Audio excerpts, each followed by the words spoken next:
পাহাড় এবং সমতল দুটোকে আপনি আলাদাভাবে আপনি দেখছেন। আমি তো এটা ওভাবে এতটা আলাদাভাবে দেখি না। এটা অবশ্যই একটা বড় একটা অ্যাচিভমেন্ট। রাইট। আমি এতটা স্ট্রাগল করে আসিনি। আমি যথেষ্ট এটা আগেও বলেছি অনেকে সিম্পিটি নিয়ে অনেক কিছু নিজের কতটা স্ট্রাগল করেছেন লাইফে সেটার সেই কষ্টের কথা বেশি করে হাইলাইট করতে চাই। আমি মোটামুটি একটা লাইফ আমি পেয়েছি যে এটার মাধ্যমে আমার মনে হয়েছে আমি যে জায়গায় আছি আহ, এটাই আমার এনশিওর করা উচিত ছিল এবং এইটা যদি আমি না পেতাম তাহলে সেক্ষেত্রে আমার মা বাবার যে কষ্ট আমাকে বড় করার সেটা সার্থক হতো না। এখন পর্যন্ত সফল হইনি বলা যায়, এখনো পড়াশোনা করছি। অনেকে ঢাকা বিশ্ববিদ্যালয়কে সফলতার একমাত্র চাবিকাঠি মনে করে থাকে বা একদম সফলতার শীর্ষ মনে করে থাকে। আমি মনে করি এটা লাইফে ওঠার একটা সিঁড়ি, একটা ধাপ মাত্র।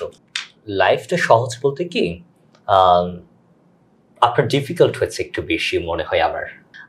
চারিদিক থেকে লাইফটা আপনার ডাকসুর পরবর্তী এবং পূর্ববর্তী যদি আমি হিসেব করি তাহলে আপনার এখন বর্তমানে অনেক মানুষ অনেক স্টেক হোল্ডার তাদের সাথে মিশা জানাশোনা এবং মানুষের এত আশা আকাঙ্ক্ষা তাদের প্রত্যাশা।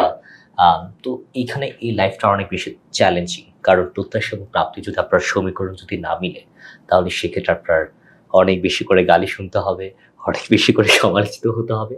সো সব মিলে একটু বেশি চ্যালেঞ্জ। এটাকে আপনার সার্থকতা কিংবা আপনার এইভাবে দেখছে না, এটা একটা দায়িত্ব মাত্র।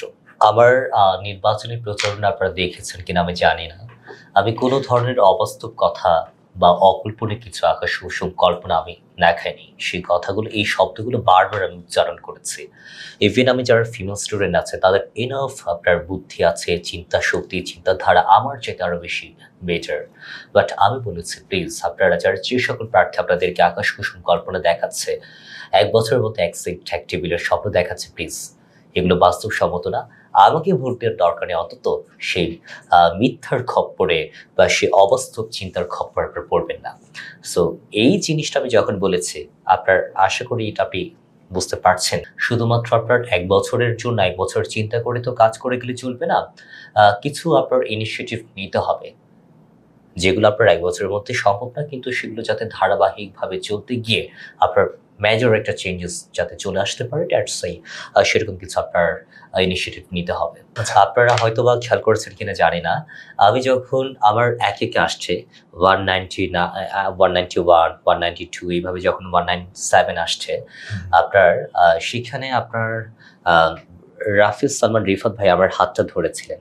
আমি তখন খুব লজ্জায় পড়ে যাচ্ছিলাম, বললাম যে আপনার ক্যামেরাগুলো আবার ঘোরান, আমার খুব লজ্জা লাগছে, মানে যদি আসানোর ফল যদি না আসে আমি খুব লজ্জায় পড়বো। আপনার প্লিজ মানে এইভাবে ক্যামেরা ঘোরাবেন না, কারণ ওনারা এমন ভাবে ক্যামেরাটা ঘুরে রেখেছেন অ্যাজ ইফ ওনারা ফলাফলটা জানেন। মানে আমি তখন 3-4টা হলের যে সকল ফলাফল সেগুলো আমি বিচ্ছিন্নভাবে জানতাম, কিন্তু এত মেজর একটা ভোট সংখ্যা সেটা আমি জানতাম না এবং এটার জন্য আমি আসলে প্রস্তুত ছিলাম না।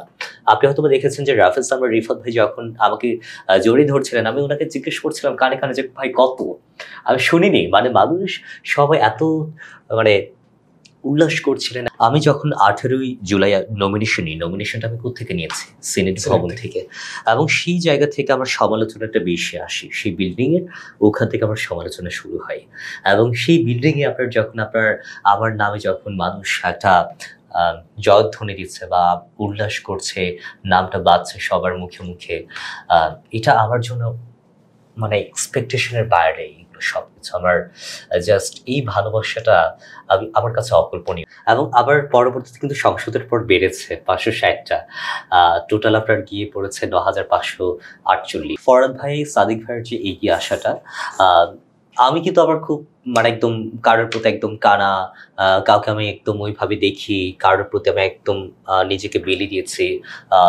এরকম মানুষটা। আমি সবসময় যেভাবে কথা বলি সেটা হচ্ছে মানে এখানে আপনার লজিক থাকতে হবে, এখানে আপনার সম্পর্কটা হতে হবে সমানের সমানে। সাদিক ভাই ফরহাদ ভাইয়ের সাথে আমার সম্পর্কটা তেমনই। যদি কখনো আমার মনে হয় যে এটা ভুল হচ্ছে আমি ডিরেক্ট তাদেরকে বলি যে ভাই আপনার এটা ভুল হচ্ছে। যখন আপনার সাদিক ভাই এবং ফরহাদ ভাই এগিয়ে আসছিলেন, এগিয়ে এসেছেন, আপনি হয়তো তাদের হাঁটার আপনার খেয়াল করেছেন যে এটা শুধুমাত্র আপনার সৌজন্য থেকে না, মানে এতদিন ধরে এত যে চাপ প্রেশার গেছে আপনারা হয়তো বা বিচ্ছিন্নভাবে অনেক কথা, অনেক খবর শুনেছেন যে কোন, কোন দিক থেকে চাপ আসছে। আপনারা হয়তোবা Facebook, YouTube অনেক জায়গায় আপনারা দেখেছেন যে বিভিন্নভাবে প্রেশার। সেই প্রেশারটা একদিক থেকে আমার উপর দিকে যতটা গেছে ইকুয়ালি সেটা ফরহাদ ভাইয়ের উপর দিয়েও গেছে। কারণ উনার এটা দায়ভার ছিল যে আ মানে কোনোভাবে আমাকে যাতে মেন্টালি ডাউন আমি না হই সেদিকে উনি আমার সবসময় খেয়াল রেখেছেন। সো এটা যে এই জয়টা, এটা শুধুমাত্র আমার জয় না, এটা উনার জয়ও।